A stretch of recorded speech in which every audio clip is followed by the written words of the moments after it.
Senator from Alaska. Mr. President, I guess I want to echo what the senator from Missouri said, and also the senator from Tennessee. I have also signed on to the Session-McCaskill bill because I think we need to get somewhere with the deficit. We just signed a recent resolution letter to try to get something under control here. And for the same reasons, what I wasn't planning to speak. I just came down here, then I was going to head home. But the thing that triggered me was when one of our colleagues on your side say, "Who wins tonight?"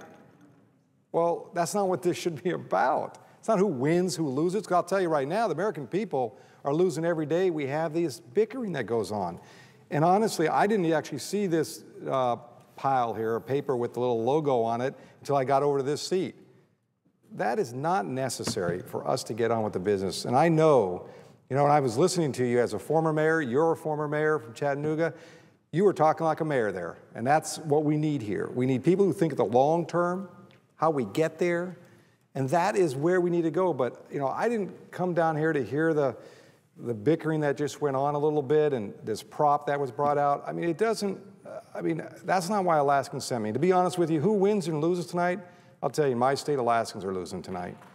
They're losing because we can't get our work done. After a year, almost a quarter of the Senate sat and worked on this in multiple committees to get this bill to us. And here we are. Now, we can argue the timing and all that, but the fact is, I look to my colleagues who are on there. I look to both Democrats and Republicans who are on the Appropriation Committee. I listen to them. My staff works with them to hear how that bill's being put together. But this is one of those that I'm actually very impressed all the time when I hear the votes that come out of there. They're almost unanimous. That is a rare thing in this world we live in here. And we cannot continue to bring props like that down or say who wins and loses and then giggle about it as they leave the floor.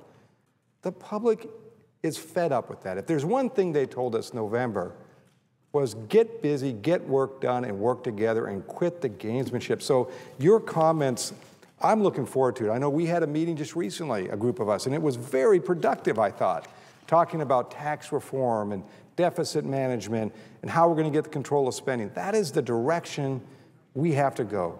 But we're not going to get there with these games. And I know both sides, and you're right, we shouldn't cast blame on any. We're all at fault here. This may be the moment that we finally say to ourselves, no more show and tell, no more gimmicks, get serious, and the winner should be the American people at the end of the day. So I am, I'm looking forward. Like I said, I was sitting here listening to you, and I'm feeling like a mayor was coming out of you because I know as a former mayor, the only way it worked was you had to reach across both ends, figure out the common ground. I think Senator Gregg said in his farewell speech, we work between the 40-yard lines. And he's right. We got to get back there and quit being on these fringes just for the media that sits up here and wherever they watch us. So, like I said, I'm just frustrated tonight. I'm looking forward to maybe going home, getting a good night's sleep, and coming back with a fresh attitude tomorrow. I'm controlling my emotions as best I can tonight.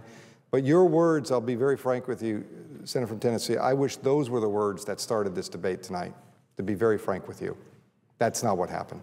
And so I look forward to whatever we can do to get through this maze and get on with the show and get what the American people are looking for, and that's results from the Congress. And maybe we'll go from 13% popularity to 14%. We can at least strive for something.